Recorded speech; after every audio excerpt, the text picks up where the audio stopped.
All right, fellows, welcome back. So this will be the last session of our fellowship.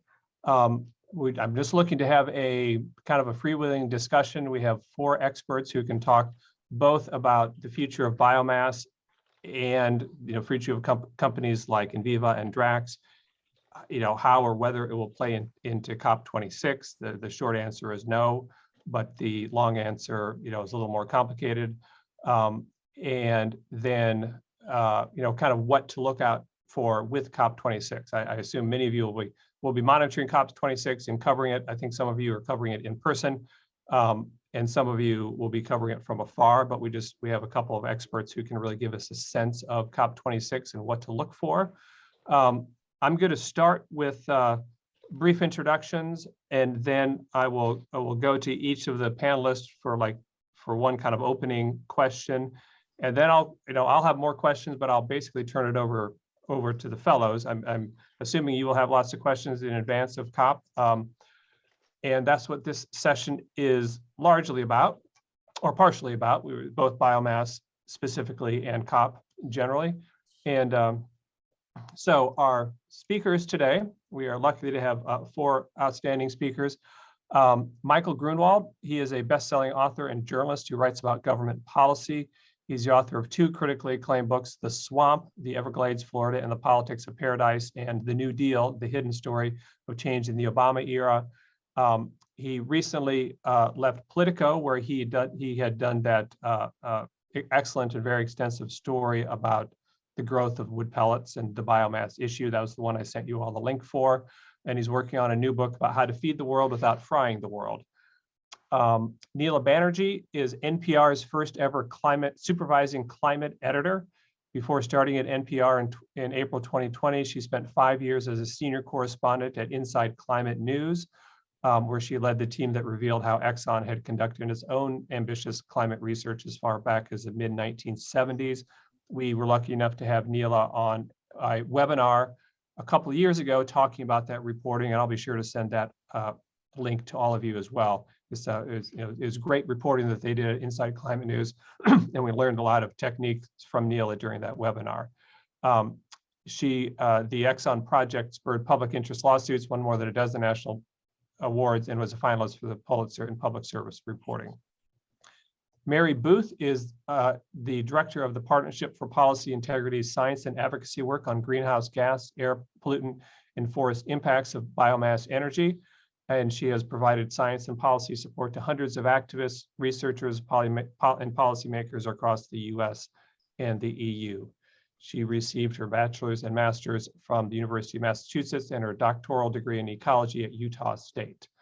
And finally, we have coming to us from London, Daniel Quiggin, who is a senior research fellow with the Environment and Society program at Chatham House. He has expertise in the modeling and analysis and forecasting of national and global energy systems.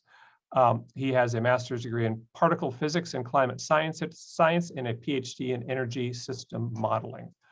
So I'm going to go to Daniel first, and I was just hoping, for these opening talks, each of you, think of the 3 to 4 minute answer, not too short, but not a long talk, but just give us a sense of what your expectations are for COP. What are the main things that countries and negotiators and journalists should be looking for? And do you think what comes out of COP26 is going to be substantial or not? I mean, do you have a big picture view on that? Sure. Thanks for having me. I think it's first really important to highlight the UNEP emissions gap report, which was released yesterday or the day before. Time is warping recently, which essentially said that the pledges, the NDCs, nationally determined contributions that have already been submitted ahead of COP, if you add them all up and you make assumptions about what some of the other ones like China, who haven't kind of formally submitted their NDC, what that means for where we are in terms of emissions reductions relative to Paris, and the NDC submitted there was that there's an additional 7.5% reduction in emissions by 2030. What's needed is 55% or more. So we're way off, way off target. And I think that's really important because it also gives an indication of the level of warming that we can expect by 2100, which they firmly state as 2.7 degrees worth of warming. And we found that in a similar report that we published recently. I think in terms of biomass and BECCS, that's important because they also state that net zero targets could reduce that 2.7% by an additional 0.5%, so bringing it down to 2.2 overall. But they state that net zero pledges are still vague, incomplete, and inconsistent with most 2030 NDCs. So I'll just park that for a moment because obviously net zero plays into biomass and specifically BECCS. I think more broadly, what can we expect at COP? I think that UNEP report is pretty indicative of the fact that we're way off target and the NDCs aren't going to be sufficient. I think climate finance is going to obviously be a big component. We're still a fair way off meeting the 100 billion per year in climate finance, and many governments seem to be reclassifying overseas development aid as climate finance, which is kind of robbing Peter to pay Paul. So I think that's going to probably be critiqued quite a lot as we come out of COP. But I would imagine that there's going to be more pledges because Biden obviously increased the amount of climate finance that they're going to be providing. I think we're unlikely to see anything on phase out of coal or phase out of fossil fuels, which was a big priority of the UK government ahead of COP26. But obviously the controversy over the Cumbrian coal mine here in the UK has somewhat undermined the credibility of the UK government in trying to push that through and form that coalition. I think there's going to be commitments around methane. That's probably the kind of easy win of COP, with targets around 2030. I think what's really important to ask ourselves is the question of what happens post-COP.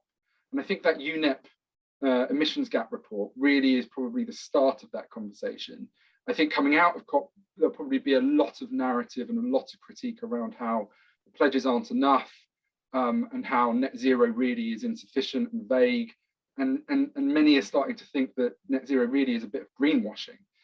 So I think what happens post-COP is going to be incredibly important, because I think Glasgow itself is going to be somewhat of a disappointment. Having said that, I still think it's really important to build coalitions, build momentum, build enthusiasm for continuing to decarbonise. But let's keep in mind that COP26, the whole Paris Agreement, is unenforceable under international law.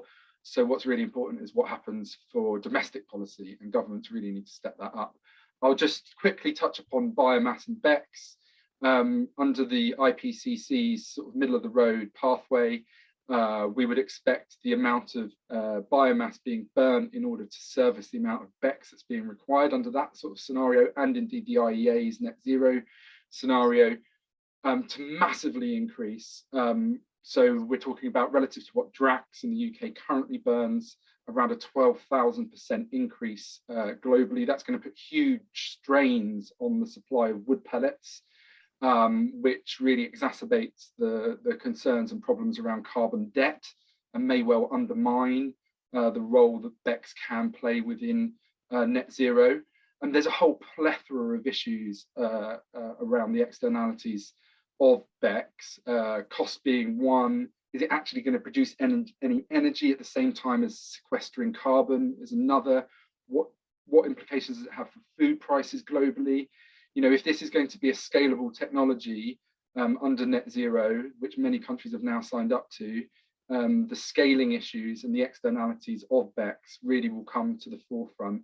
I think we're starting to see a move away from kind of unbridled optimism around net zero, and really a shift to really critiquing it and trying to understand what the implications for negative emission technologies are on society and the environment.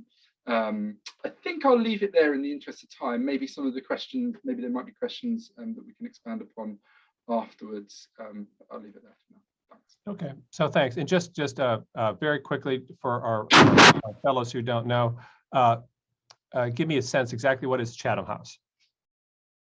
Sure. Chatham House used to be called the Royal Institute of International Affairs, which is somewhat of a more concrete title. It has been in existence for 102 years now, and anything to do with international affairs, geopolitics, we look at. So hence we look at climate change, and that's the department that I'm essentially in. Okay. All right. So now let's go to Mary. So, I was hoping you could address just kind of the structural question of, why biomass isn't like directly on the agenda at Glasgow. But beyond that, also, give a sense that even though it's not directly on the agenda at Glasgow, what are the paths that you and advocates using to try to, curtail, the use of woody biomass? What are the regulatory, legal, and legislative strategies that you and your colleagues are using? I did send the fellows the OEDC complaint that you guys filed this week, and I was hoping you could tell us a little bit about that as well. Hi, everybody. Thanks for your interest in this issue, which is near and dear to my heart. It's nice to see so many names. So COP is not my specialty. I don't know exactly what's happening at COP. My understanding of COP is that they're discussing Article 6, which is this sort of technical discussion about carbon trading mechanisms and offsetting mechanisms within the Paris Agreement. They're setting the rules for how all that is going to be adjudicated.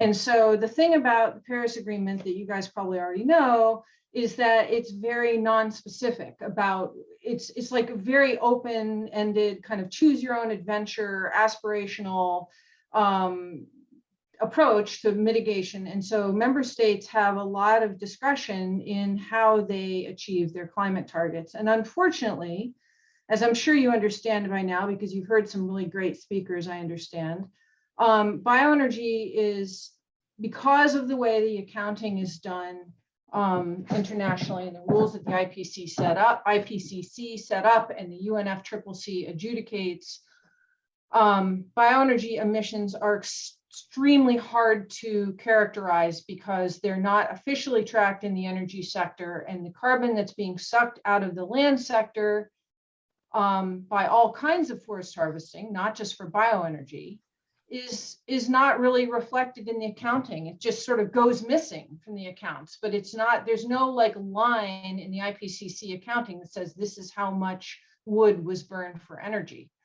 So that accounting protocol has made it extraordinarily tempting for countries all over the world, not just in the EU, where I'm mostly focusing right now, although I also have a team in the US, but it's made it very tempting for countries to replace coal with biomass and count it as a reduction in emissions when they get to take those emissions off the books, because bioenergy emissions are not counted in carbon trading schemes either. So they're not paying taxes on carbon emissions when they burn wood, whereas they are when they burn coal. So they get to immediately realize a so-called reduction in emissions on paper when they switch to wood, and they get to stop paying carbon taxes, which is like a win-win-win-win-win for them, right? Not so much for the planet. So the problem is that, coming back to COP, like none of this is going to be discussed at COP. This is all baked in and done, and the discussions about how this accounting is done are in a totally different venue. And there's not much to be done about that right now. So to the extent that bioenergy, the dependence on biomass, the dependence on BECCS in global climate modeling is discussed at COP, my sense is that it'll be kind of in the periphery, like the side events and the discussions with negotiators that are happening outside the actual negotiations themselves. So, and that's been my experience when I've gone to COP, but I'm not going this year because I have too much to do. So back to the question of what we're doing about it. Coming back to what I consider to be kind of this central, you could call it an accounting fraud. It's not exactly accounting fraud because, technically the land sink is recognizing those losses of carbon, and countries that do good, solid land use accounting would actually be noticing that they're losing their land sinks, but from bioenergy harvesting. We are engaging in a variety of science-driven advocacy on legislation and also litigation internationally on bioenergy. Right now, I'm involved with a number of colleagues in helping run a big campaign in the European Union to reform the European Union's Renewable Energy Directive to get wood biomass out of the red. Well, forest biomass specifically, not mill residues and stuff, but when they go into the forest and they, make pellets, all the stuff you guys have been hearing about, getting that taken out of the Renewable Energy Directive as a means of achieving targets. That is our objective. And to remove subsidies, the EU is spending over 10 billion a year, 10 billion euro a year in subsidizing bioenergy. Now, not all of that is forest biomass, but a lot of it is. On the litigation front, I've co-founded with a small legal team called the Lifescape Project in the UK, something called the Forest Litigation Collaborative. Back in 2019, before we had formed the FLC with a different legal team, we sued the European Union on the central flaw of counting bioenergy as zero emissions in the Renewable Energy Directive and promoting it and incentivizing it as renewable energy. So we brought a lawsuit against them for that. Unfortunately, the suit was denied standing in the court of the EU because environmental groups in the European Union don't have standing to sue the EU, because basically the court said you have to be individually and directly affected by the thing you're suing over. And because everyone's affected by climate change, no one's affected in particular by climate change. Ergo, you don't have standing to sue. This has been a huge problem for climate litigation internationally, this standing issue, and we got, hoisted on that petard. So the case turned into a legislative campaign. And then I went on to form FLC with the Lifescape Project, and we're bringing some cases internationally, like we filed a couple of suits in Korea on bioenergy. We've got some other irons in the fire in EU member states, which I can tell you more about later if we have time. And then we just filed this, what we call a quasi-legal approach, which is a complaint to the OECD contact point.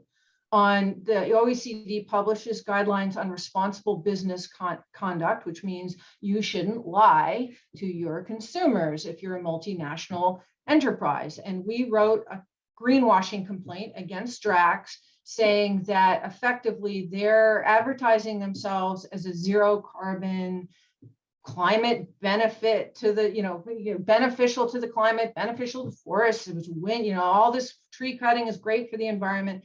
We said that that is greenwashing and highly misleading to consumers. And so we wrote a legal complaint that is basically underpinned by all the science that I've just been describing, and like calling out their claims one by one. So you've got that document. So if you have time, take a quick skim. It's kind of long, but it gives you an idea of the arguments that we're using to push back. So that's kind of at the heart of the litigation that we want to bring, which is challenging these country policies, company policies, and anywhere that these kind of greenwashing claims are being made, we want to find a way to challenge those in court.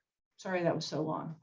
All right, Matt, there's a lot to cover, and fellows, so both for the litigation strategy, the legislative strategy. If you have questions, we can come back to this in Q&A. But I'd like to turn now to Neela to talk more in general about COP26, not specifically on biomass, but just in advance of COP26. You're the supervising climate editor at NPR. I mean, what are you as a journalist looking for, and what should these fellows who are be trying to cover COP26, either in person or from afar, what should they be looking for in how to get the most out of coverage of this and make it relevant to readers and listeners and viewers? First of all, thank you for having me today. And I think this begins with a confession, and that is that I have never attended a COP. When I was at Inside Climate, I was mostly an investigative reporter. I have, like many of you will, covered COPs from a distance. And then the reporter we're sending has also never attended a COP. So from that position of maybe ignorance or inexperience, our recognition of that a couple of months ago meant that we did what reporters do to make ourselves actually capable of doing justice to this enormously important and complex event. And that is, we reported it out, right? And I think, there's not a whole lot of time, and I'm sure all of you are already doing this, but what we did was we talked to a lot of people about what the salient issues will be.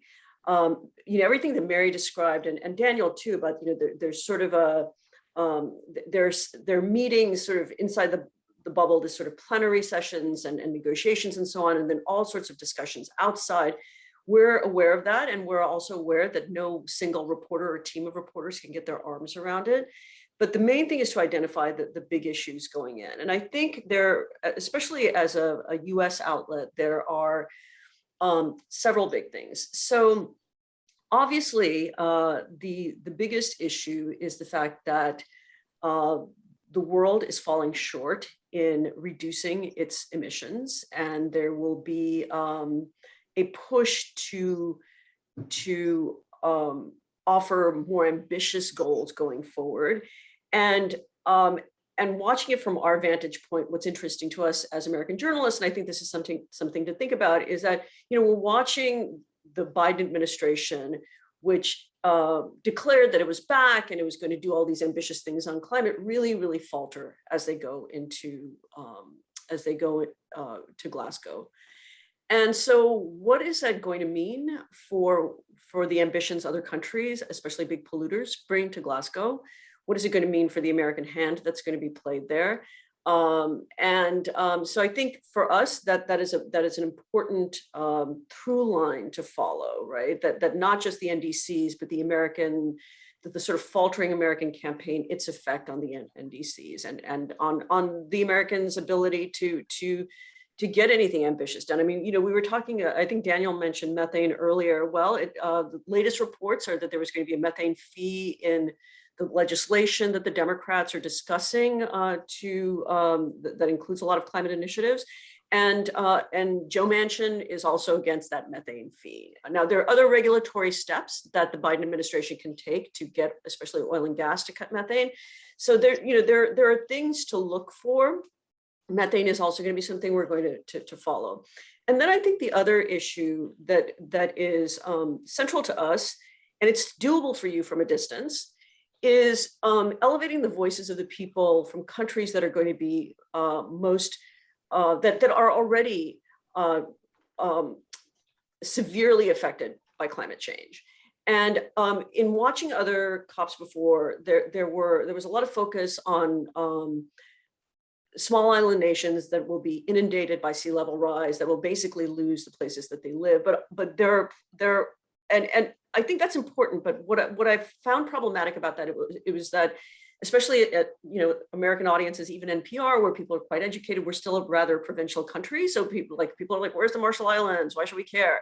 But people know where Kenya is, right? People know what Colombia is. People know about Bangladesh. People know about all, and obviously everything they've seen play out over the summer has driven home that climate change is here. It is in your backyard, and it is a threat to you. It is a threat to your neighbors, to your communities.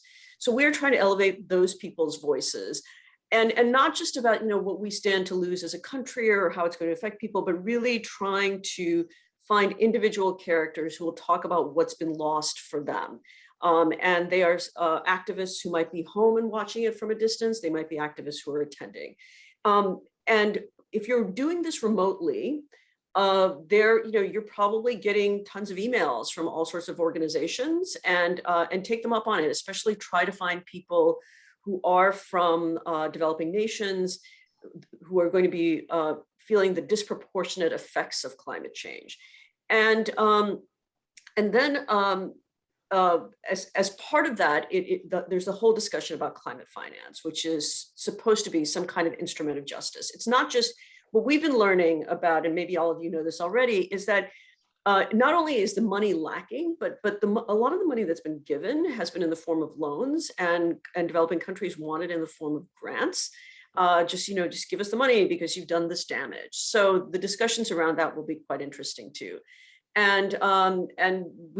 So as somebody who has covered this from a distance, really do take advantage of the organizations that are sending you information. We've found a couple of organizations that are quite useful, but there are many, many others. Like WRI has a lot of experts who will be there and who are helpful. And we've been on their webinars, but we've also spoken to them individually, and they seem to have offer clear explanations for things. And that's especially important when you're in radio. I see, David Borax here from North Carolina, that, when people hear news, it's got to be explained quite simply. And then C2ES is another US organization, but they have a presence in the UK as well.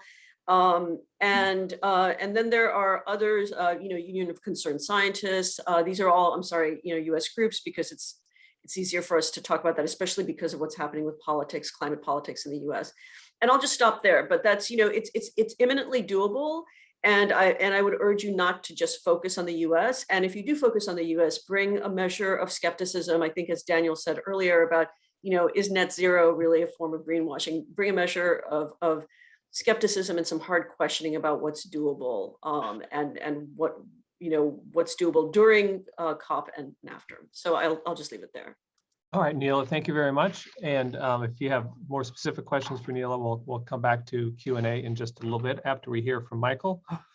So Michael, you've done one of the most expansive stories on the biomass issue, which the fellows have all been provided, and I'm sure most of them had read it already. But I was hoping you could kind of share for us how you how you learn to make that topic relevant to readers. I mean, it's fairly complicated. It deals with science. It deals with kind of international agreements, all of which are things that tend to make readers' eyes glaze over. So how did you approach the story to make it relevant and accessible for readers out there? Oh, thanks. It's a great question. I mean, look, I was very lucky that I had a lot of time to dig into this stuff. So I think there's always a danger with dealing with the actual substance of climate, and really the absolute substance of anything, to just turn it into a kind of he said, she said story, which provides certain information, but doesn't really necessarily, get your readers anywhere if you're not at least being somewhat skeptical or judgmental or prying about what you're being told. Look, biomass is, it's certainly on its face, right? I mean, this is the way we used to all get our energy, for hundreds, maybe thousands of years, was from biomass. And then we moved on to other stuff. There's a certain hurdle it has to clear, right? In that, we all kind of think trees are good. Burning trees, probably not so good. It's kind of, I thought, a sort of decent place to start. Then you look at all the arguments for why, in fact, burning trees or burning whatever it is the biomass plants are burning might not be as terrible as it sounds. And I kind of went into it to let's take those arguments seriously and evaluate them. Look, I'm not gonna, these are sometimes hard stories to tell. The obvious way to tell it, and this is, I think, a lot of people, this is the sort of first instinct, is to go tell the story of these people, who live near the plants and complain about the dust or the noise. And I did meet with a ton of those people and heard their stories and looked at all the data. And to be honest, it really didn't seem like their complaint was any different than anybody else near an industrial facility. They're certainly the most kind of telegenic and, heartstringy type, critique of biomass. But I didn't really find, they seem to be the lead of every story about biomass. And I always find it a little bit, if not disingenuous, at least a little misleading, because, people who live next to coal plants don't like them either. And people who live next to any kind of industrial facility, it didn't really, as long as they're meeting their air quality requirements, which at least the ones I've looked at in the US are, It didn't really seem to be the issue. So really, I tried to make this a kind of interesting kind of whodunit story about the actual arguments about this stuff. There does seem to be at least some consensus that if biomass is made from waste, from stuff that was just going to rot in the forest anywhere, even if it isn't, exactly carbon neutral, that's at least a lot better. I went and stood outside these mills and went to the clear cuts, and you can see they're using trees. This is not just about waste, this is trees. And that really changes the, that was a kind of interesting reporting point, but that's a way of making these things vivid, where you have an entire industry that's based on doing residues. If they're not residues, that kind of does raise a question about the industry. And then some of the arguments just don't hold up. I mean, I caught the tail end of the last guy who was talking about how important it is to have these markets so that people don't sell their forest to turn into malls or subdivisions. Well, you do a little bit of reporting, and that's just bogus. If you can turn your forest into a subdivision, you're going to do it. You can make way more money than you can make, selling your trees for biomass or even lumber. So those, some of those arguments just don't hold up. I mean, the classic, their classic argument about how, well, as long as the entire forest is still growing, it doesn't matter if, if we're cutting down trees within it, it's still carbon neutral. Again, that's the sort of thing, if you think about for 5 minutes, it's like, just because the stock market is all going up, does that mean that all stocks are going up? No. I mean, if just because if your bank account is increasing when you spend money, are you not spending it? You're still spending it. Some of these arguments just don't make sense. So to me, I tried to turn this into a story about, about kind of how this kind of odd idea of that burning the forests we need to save the planet is actually a good thing for the planet, how that was taken seriously. And it did require, like, maybe being a little edgier or, calling out BS more than is comfortable in a day-to-day news story. But, none of the stuff I wrote was opinionated. It was all just facts. And I think, on some of this stuff, climate is one of those issues where it has always been treated as a both sides for decades. But now you've got 99.9% of scientists agreeing on something, and the arguments just not making sense. I think, that's the kind of thing journalism can do, is try to make that clear. So with that, I'll just cut off. All right, well, thanks. And just before we move on to general Q&A, give us the 60-second pitch on your book. What's your current book about? Well, my book is about how to feed the world without frying the world. But the way this plays into it is that it's essentially about land use and climate. As we have an awful, a lot of land on Earth, but it's a finite amount of land. We're going to have to use that land to make a lot of food to feed the world, and also store a lot of carbon to save the world. And those happen to be two things that land is really good at. Growing energy seems to be something that land is extraordinarily inefficient at. And the idea of using, huge swaths of our limited Earth to grow biofuels, to make our cars go, as well as biomass energy to run our power plants. It just doesn't seem to be on an energy basis or on a carbon basis. It doesn't really hold up, but we're doing an awful lot of it. So that's how it fits into what I'm writing about. Okay. All right. So thanks. So fellows, so we you can raise your hands for a Zoom question. I mean, I have some questions as well, but I want to turn it over to you guys. So any questions from the fellows for starters? Okay, well, let me start with go back to Daniel for a bit. Could you talk a little bit more specifically about BECCS and give us a definition of what BECCS are, what the future of biomass and BECCS are, and how significant are BECCS? Sure.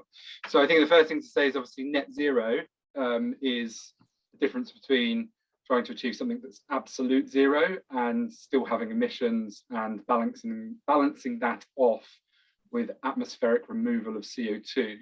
So that atmospheric removal of CO2 can occur through a number of different mechanisms. Broadly, they all come under the bucket of what's called GGR, or greenhouse gas removals.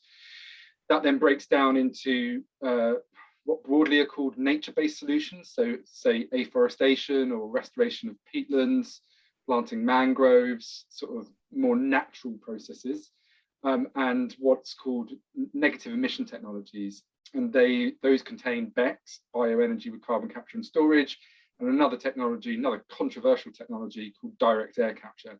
So focusing on BECCS, BECCS is the largest component of most countries' net zero ambitions. And if you look at the IPCC or the IEA, BECCS forms the biggest slab of greenhouse gas removal options. So it's essentially the most important mechanism through which atmospheric CO2 could be removed in the future. So what is BECCS? So essentially you take biomass, you burn it in a traditional power station. I should just caveat by saying that you can have BECCS to hydrogen and BECCS to a number of different energy vectors, and I'll just concentrate on BECCS to power. So you take a traditional biomass power station and you plonk on top of it carbon capture and storage. So in the context of Drax at their Selby plant in the UK, they're using a process called post-combustion capture, which essentially you take a solvent and you pass your flue gases over that solvent. The solvent binds to the CO2. And the big difficulty is then how do you then release the CO2 from the solvent? And to do that, you apply heat. And the CO2 is then released from the solvent. You then compress the CO2, you pump it to a geological storage site, and you put it underground. Well, that's what the theory says. One of the things that I've discovered, and many others have been questioning for some time, is what is the energy required in order to do that releasing of the CO2? And it's called the energy penalty. And essentially that comes from the heat of the biomass itself. So you've reduced now the amount of energy available to produce power because you're taking some of that heat and using it within the CCS process. So now the power station is producing less electricity, and the electricity that it does produce is quite costly. So now that BECCS facility, relative to it being a traditional biomass power station previously, is going to require more subsidies from whichever government it is situated in. So there are a number of different issues then with BECCS, one being the energy penalty and the implications for costs and subsidies. Another, as has already been touched upon, is the carbon debt, which is associated with the burning of the trees, or indeed any biomass, but carbon debt is specifically more acute when talking about wood pellets. And that's because trees take many years to grow. And for you to have atmospheric removal in net, you need to replace those trees with a new generation of trees. And that generation of trees will take some time to pay off the carbon debt of the trees that you've already burnt. Now, how long that is depends on whether you're using waste, residues, sawdust, or just whole trees, how mature those trees are, and whether they come from pristine forests or from plantations and so on. So that carbon debt really ranges. The big problem is with BECCS and carbon debt is as you scale BECCS up to this global phenomenon, the pressure on your wood pellet supply chains becomes more and more and more. And so the natural inclination of providers of wood pellets is to use more and more whole trees from more and more pristine forests, making the carbon debt issue more and more acute. Therefore, it brings into question whether BECCS in itself is actually at scale going to be a net remover of CO2 from the atmosphere or not. You also have the supply chain emissions from transporting it, processing it, and so on, which can undermine the net negativity. And finally, if you require large swathes of land, is that land in competition with food? And therefore, what implications does BECCS at scale? And I'll just emphasize, it's all about scale. At scale, does it have implications for the availability and pricing of food? And what does it do for biodiversity, given that we're going to require huge plantations of forests to grow this woody biomass? I'll leave it there. Okay, so I'm going to go to Mary, who's got some additional thoughts on BECCS, and then we'll go to a question from Sarah. So Mary? Yeah, just quickly on the BECCS issue with Drax in particular, because we talked about this a little bit in the OECD complaint. Drax claiming that they can go carbon negative using BECCS by burning wood pellets is a blatant misrepresentation. BECCS is not carbon negative using wood pellets for the same reason that burning unmitigated biomass isn't carbon neutral. For exactly what Daniel just said. It's very simple. Burning wood emits carbon quickly and regrowing trees is slow. I mean, it really like is that dumb and simple-minded. But the upshot of that is that you can store carbon below ground with BECCS. I mean, you can do that with coal, right? It's not BECCS, it's just CCS with coal, and storing carbon that was previously sequestered in some other form, burning it, putting it through the smokestack, capturing it and storing it below ground. You can do that with coal, you can do that with natural gas, you can do that with trees. If you're moving carbon from one long-lived reservoir or medium-term reservoir, i.e. a forest, into another reservoir below ground, there's no net negative drawdown of atmospheric CO2. It's just storing carbon, just like you're doing with coal. The net drawdown of CO2 occurs when the trees regrow, but that takes a long time.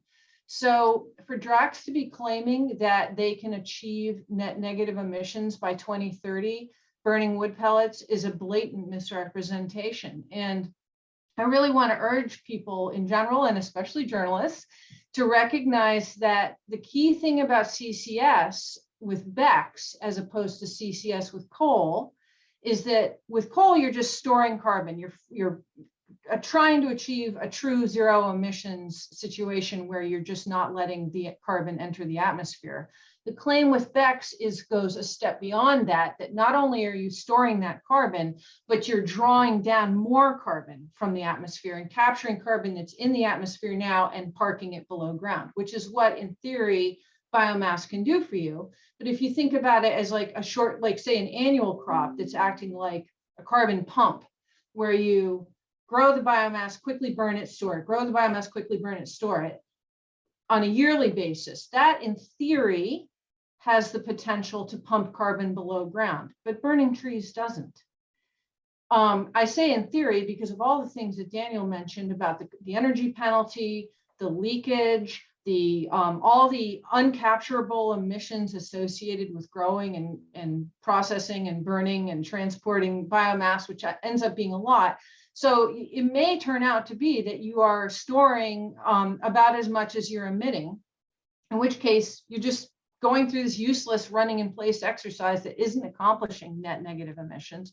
The other thing that's really important to remember, and you probably already heard this, is that burning biomass per megawatt hour of electricity emits more CO2 than burning coal.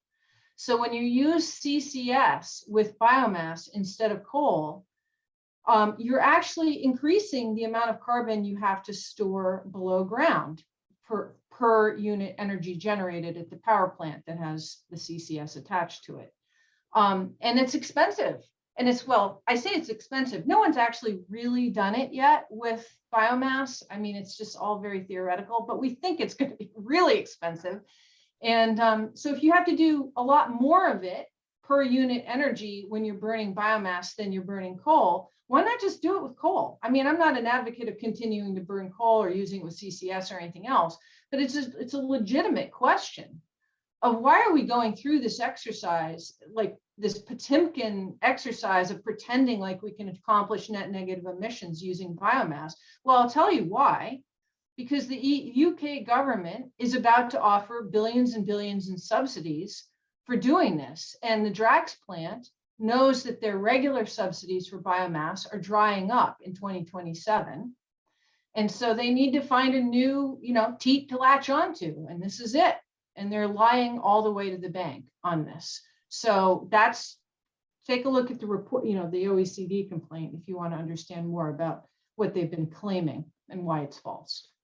Okay, Michael wanted to weigh in quickly. Michael? Yeah, because I think maybe I can sort of make it a little more concise on this, is that I think like Mary said, CCS, that's for any smokestack, that could be helpful.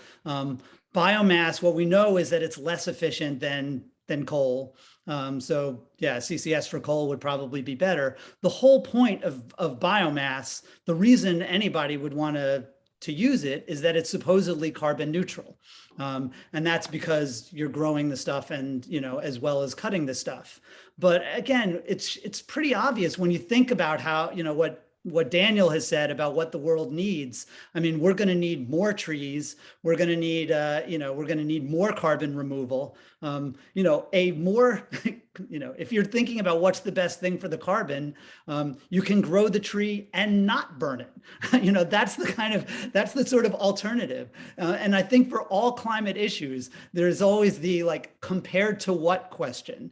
And for biomass and biofuels, it's the most obvious. It's compared to what? It turns out if there was no other way for us to get our electricity, biomass would be a kind of compelling thing. You'd say well, coal has these negatives, biomass has these negatives. But it turns out there are a lot of much better ways, and where you don't have to burn this stuff at the smokestack. And as Mary said, we only like biomass because we figured out these kind of accounting ways to ignore what's happening at the smokestack.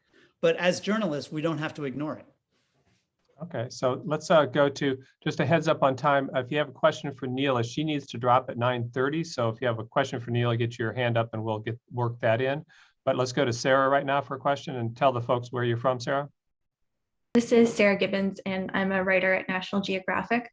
I have a question for, I guess, either Daniel or Mary, and it's about, given that this won't be a prominent conversation at COP, and given how much biomass is already baked into a lot of countries' renewable energy portfolios, where do you see the biggest opportunity for this to be sort of critically debated or, potentially phased out of countries' sort of renewable energy plans? Like I said, the Renewable Energy Directive in the European Union is currently being reformed. And we've got another few months working on that process. So we're trying to effect reforms there. The EU is a global climate policy leader. If we could effect reforms in the EU, that would be a very big deal in terms of having an international impact. Unfortunately, there's not a lot of venues. We have to fight this country by country. It would be nice to be able to suddenly magically transform the way the IPCC accounts for carbon and fix. Peg Putt may have talked to you about this need to reform carbon accounting, but it's this treatment of it as zero in the energy sector, which has been seized upon by companies and countries as pretending that that's the same as it being carbon neutral, which it's obviously not. And so if we could magically fix that, that would be great. But unfortunately, structurally, the way carbon accounting is done, it can't really be fixed. So over to you, Daniel. You may have some thoughts on this as well. Yeah, thanks. I mean, I think the work that Mary and others have done on biomass is absolutely fantastic. And I think the pressure is being felt across the European Union. Their feet are to the fire. I suppose I have less concerns around biomass than I do BECCS. I think biomass is slowly, it's a hard fight, but I think it is happening, and it needs to happen faster. In terms of BECCS, I think the entry point for journalists is going to be post-COP. COP, in my mind, is going to be a failure in terms of NDCs. I think countries are going to fall back on net zero pledges as this is what we're doing. And I think, just to step back from net zero a second, in the UK, we used to have an 80% reduction by 2050, right? So all of the emitters wanted to be in the 20% category. They wanted to be in the residual emission category, those sectors that were difficult to decarbonize, too costly to decarbonize, therefore they want to be in the 20%. Now we've got net zero, everyone still wants to be in the residual emissions bucket, where their emissions are offset, and offsetting is really important in this conversation. We haven't really spoken about it yet, where their emissions are offset by negative emissions, be that in the form of BECCS or DAC or whatever. And I think we're slowly starting to see that the offsets are starting to be offered, and we're starting to see interest for negative emission offsets from companies that are in sectors that can be decarbonised now, even within the power sector. And I think that really highlights the greenwashing that net zero is allowing in terms of an opportunity for companies. So I think if journalists can start to critique how net zero is and through BECCS and other technologies is allowing companies that could decarbonize by moving to solar or wind or batteries or EVs or hydrogen or whatever, if we can show that this is enabling them an opportunity to keep polluting and net off their emissions through BECCS, which really they shouldn't be doing because they should be in the 80% category, they can be decarbonized, then I think we can show the level to which net zero is greenwashing and how BECCS is enabling that greenwashing. And then you can actually tag on to that BECCS is unlikely to work and all the issues around biomass not being carbon neutral and everything else. Can I just add one quick little thing? I want to say that yeah. I think that a really big underreported story is the degree to which global climate modeling and also country level modeling, like I'm digging into the modeling that the EU has commissioned for the member states, how they're going to reach targets. The fact that all this modeling incorporates BECCS as if it's a real thing is terrifying, and it's not being reported on enough. Yeah. Like this is a huge, like basically for net zero, we need to increase carbon uptake out of the atmosphere and we need to decrease emissions. And there's two ways to do it. You can do it with the land sink, natural climate solutions, as Daniel said, or technological solutions like BECCS. To the extent that you rely on BECCS in the modeling to accomplish this magical drawdown that might happen in the future, it means that you're not prioritizing building the land carbon sink now.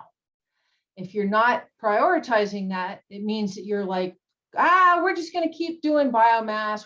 The EU is saying on the one hand that we want to protect and restore forests. We recognize we have a huge biodiversity crisis. We need to save ecosystems. We need to blah, blah, blah, blah, blah. And then on the other hand, when you look at the modeling, they're projecting doubling forest biomass use by 2030 and using it with BECCS as well. Can I just add in? Yeah. Sorry. Sure. Can I just add in really quickly? I just completely support what Mary just said. I think it's really important to remember in what are called integrated assessment models that the IPCC uses the results to inform its emissions trajectory. Basically, BECCS and DACs and other forms of negative emissions were basically put in as what a modeler would call a fudge factor. So I used to do lots of modeling. I know people who do modeling for IAMs. It was a fudge factor because they realized that we weren't going to be able to achieve 1.5 or even 2 degrees based on the technologies that exist, their projected future deployment, so on and so on.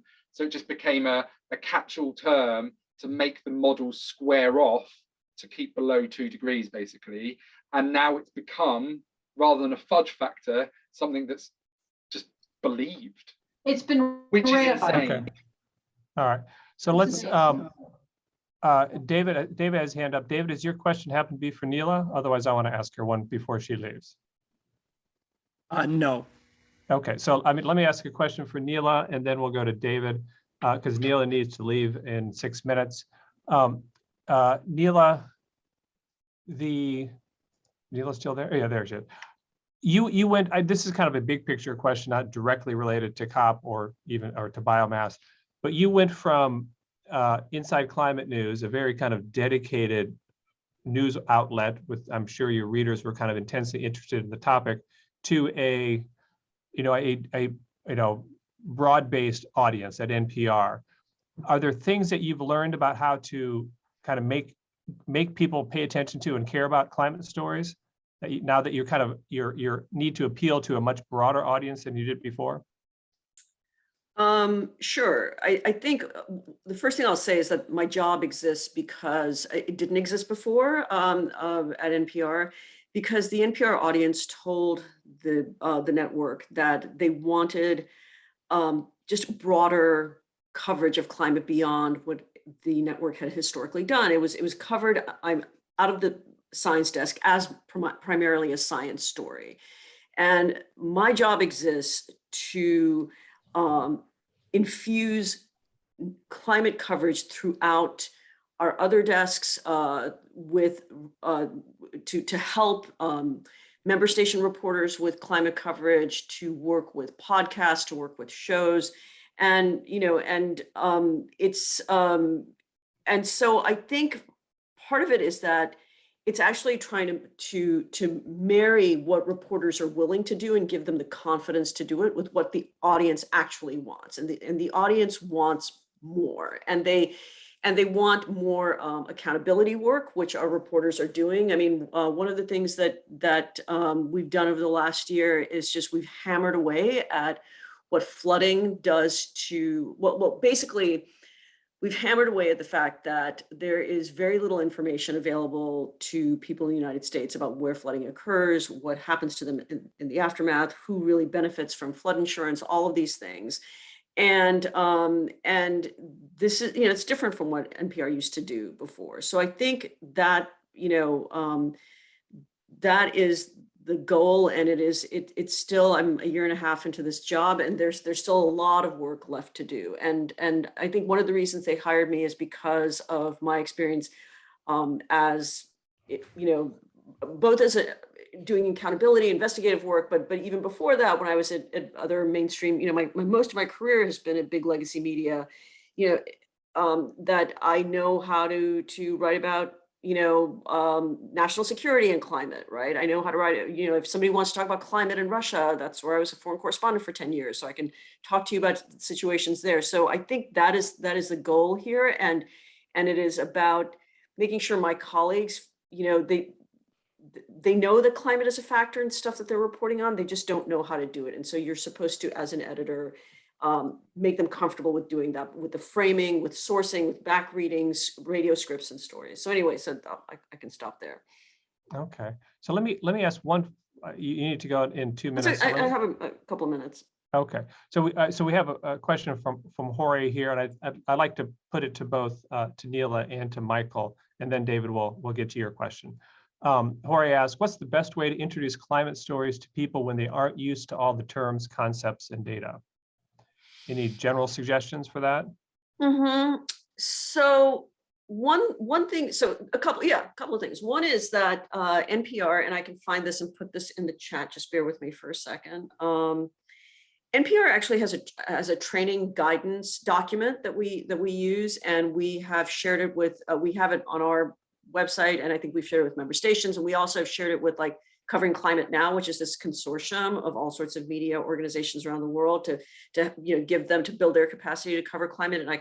And what that lets you do, for example, is that if you're writing about flooding in your community, very often people, especially when it's happening, they want to know, okay, what town was affected, who got hurt, who got killed, what are the authorities saying? All you need is a line or two in there putting this in the context of climate change. And very often people don't know how to do that, right? That is the most elemental way into it. And so there is language that we can use, and we've drafted that language for anybody in the newsroom to use. That's one thing. The other thing that is very useful is that AAAS has this thing called Sciline, SCILINE. And you can, I can also put that in the chat too, because I've bookmarked that as well.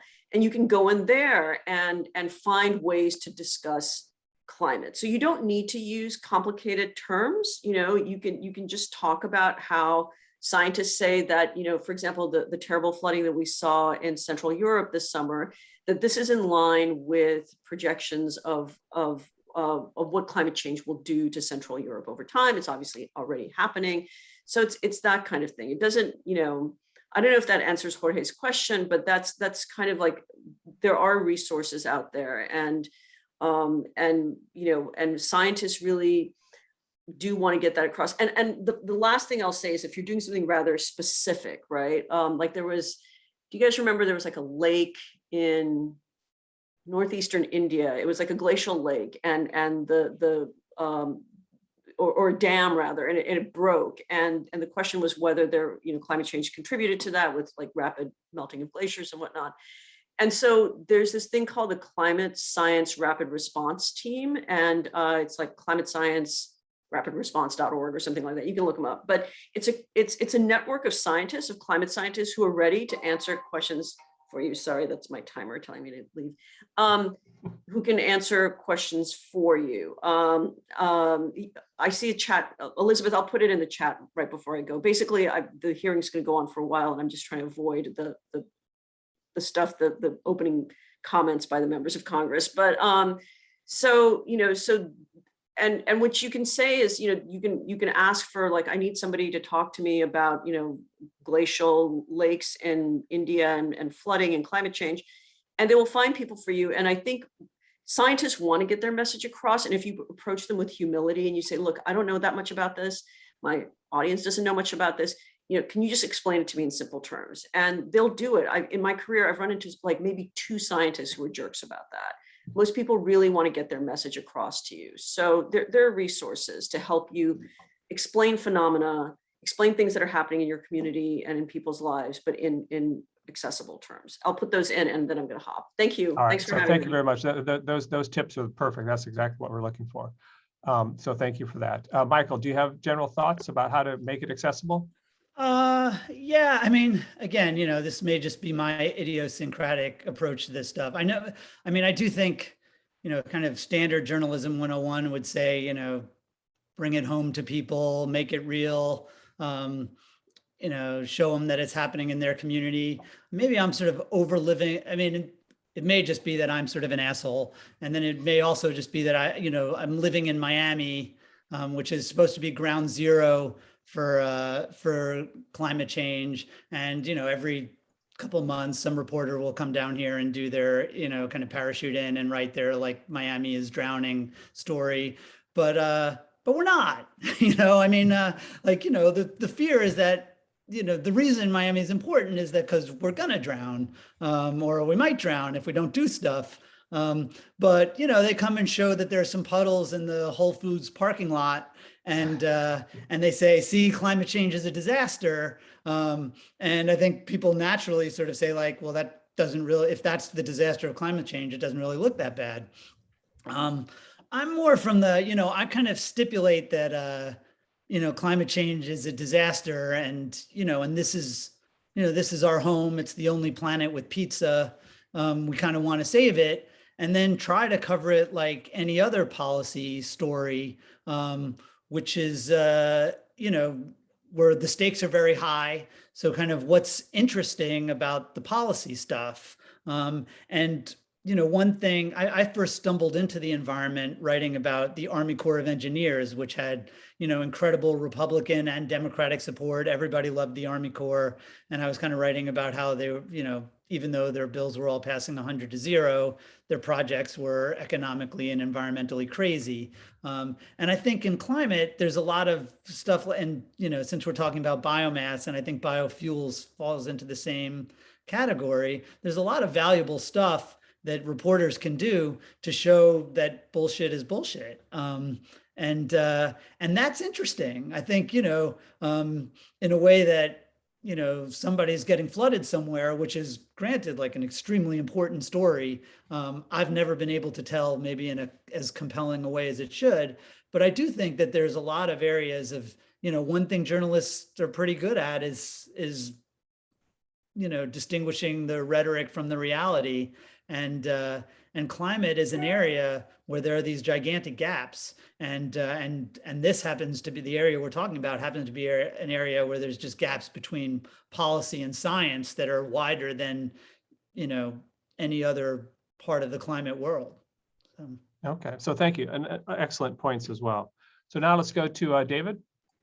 Yeah, and I have a quick comment from Michael, which is thank you so much for all of your reporting. It's been really helpful to a lot of us who are more or less getting a start on the beat at the local level. You mentioned about how it seems like every story starts with the anecdote about somebody who lives near one of these plants. And I'd just like to defend the idea of continuing to do that at a much more local level. You know, not everybody in some of these places that have plants has yet read or will read stories in Politico or outlets like that. And in fact, my whole reason for being on doing the beat at the local level is to try and get some of these stories out to people in our own markets. So anyway, but thank you for all your reporting. This is a question for Mary or Daniel. I wondered if you could say a little more about carbon accounting. You know, we've heard during this fellowship from Enviva a couple of times, and they tell us that we journalists are getting the story wrong because emissions are fully accounted for and it's all completely legal under the international regime. And it does seem like there's a framework in place to do that. So the question is it actually happening? I mean, is this a story we should be pursuing? You want me to go first? Go I mean, for it. this is, I've spent, 15 years fighting with these guys on this issue. So first of all, I'll put it in the chat, but like, in addition to the OECD complaint that we filed, a few years ago, we actually filed a big complaint at the Securities and Exchange Commission on, well, a couple of them actually, against Enviva. And so in that report, which is kind of old now, but probably still accurate, because I don't think they've changed anything about how they're talking about their product and their activities. We outlined all the ways that they're misleading investors and, why people should be worried about this. So first of all, let me just point out that just because, like, let's pretend that accounting in the land sector is perfect, which it's not, because I mean, the way that the IPCC protocols track loss of carbon out of the land sector in forests is simply by showing a diminution in the carbon sink. And that can happen for all kinds of reasons, like any harvesting, like you can't track, there's no place that actually tracks bioenergy emissions. It's counted in the land sector to the extent that the land sector carbon sink is not as strong as it would be if all this harvesting weren't happening. So that makes it almost impossible to characterize the actual flux of carbon coming out of the land sector because of the biomass industry. They know that. So when they say, oh, we're counting it as zero, we're allowed to count it as zero in the energy sector because it's counted in the land sector. The first thing is they know that it's not really accurately tracked in the land sector, and there's no way to characterize what's really happening. And the other thing is that they frequently make the mistake, and I will say that lots of journalists and lots of activists do this too. They frequently say that biomass is carbon neutral because it's treated as zero in the energy sector. Well, let me reinforce that just because something is counted as zero because of an accounting convention does not mean it's carbon neutral. Carbon neutral by definition means that emissions are being offset. Now, you can assume that that's instantaneous, or you could say it's carbon neutral over X number of years. In the case of all the credible modeling that I'm aware of for harvesting trees for energy, cumulative emissions of a continuously running plant, offsetting those emissions takes decades to centuries, far, far outside the window of time that we have for reducing emissions, which was like, 50 years ago. So it's really super misleading. I will even say, criminally misleading at this point to tell people that counting something as zero is the same thing as it's being carbon neutral. And in fact, the UNFCCC and the IPCC explicitly warn not to make that mistake. The other thing that Michael alluded to just briefly before is this bogus idea that what I call the arm waving, trees are growing somewhere argument. Enviva and these kind of big companies like Drax, who have their own biomass, their own wood pellet plants, as well as operating the actual power plant, and then all these big producers, they want to take credit for carbon uptake that is occurring in the land sector and being counted toward national targets as offsetting their emissions. They want you to think that as long as there is some net sink of any size, that their emissions should be treated as zero.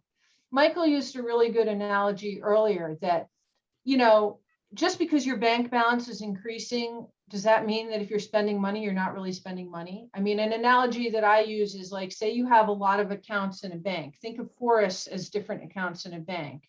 And interest in the bank is growing. But then there's somebody in the bank, one account, who just spends down their entire account down to zero. And then they insist to the rest of the bank that the bank rebuild their account using interest from other accounts. It's like, hey, your interest is growing. The balance in the bank overall is growing. You should just refund I shouldn't have to pay a penalty for spending down my account. That is essentially what they're saying. And unfortunately, it's just complicated enough and it requires just enough math that a lot of people, their eyes just sort of glaze over when they hear about carbon accounting, and they sort of shut down, and they have a hard time processing the fact that this is simple addition and subtraction. And if you are burning something and emitting carbon to the atmosphere, unless a new tree like magically appears in its place to suddenly instantaneously offset those emissions, there is a net emission to the atmosphere, and that carbon warms the atmosphere just as effectively as fossil fuel carbon. I hope that addresses some of your questions. I put a link to a big report that we did on the EU's carbon accounting bogosity, and like I debunk, like I go through some of those arguments in the introduction. It's kind of a long report, but if you read the introduction, not the executive summary, but the introduction, it sort of goes through argument by argument and explains why they're bogus.